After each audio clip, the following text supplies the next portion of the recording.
Cadre পদ বৃদ্ধির একটি পরম্পরা আছে। প্রত্যেক বিসিএসে ক্যাডার পদ বৃদ্ধি পায়। সার্কুলারে যত সংখ্যক পদ থাকে, দীর্ঘ মেয়াদে বিসিএস প্রক্রিয়া শেষ হওয়ার পরে পদ শূন্য হওয়ায় ওই পদগুলোতে অধিক সংখ্যক পদে সুপারিশ করা হয়।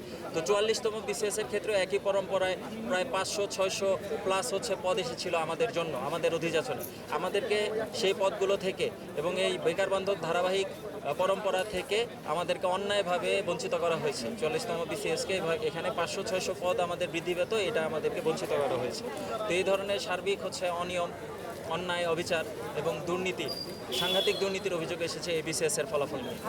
এই অবহেলার কেনর উত্তর আসলে অনেক গভীরে, যেহেতু আমরা এখানে বিভিন্ন পক্ষ এবং এখানে সার্বিক তথ্যাদির তো আমার কাছে নেই, সেক্ষেত্রে আসলে ধারণাগত মন্তব্য করতে হয়।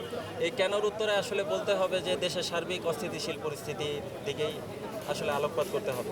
আর এখানে আমরা দেখতে পারি আসলে যে বিভিন্ন ধরনের দুষ্টু চক্র, বিভিন্ন ধরনের সিন্ডিকেট, আমলাতন্ত্রের দুষ্ট অংশ বিভিন্নভাবে পিএসসিকে বিভিন্ন দিক থেকে চাপ প্রয়োগ করার, প্রভাবিত করার চেষ্টা করতেছে। এগুলোই আসলে এটার কারণ হিসেবে আমরা মনে করি।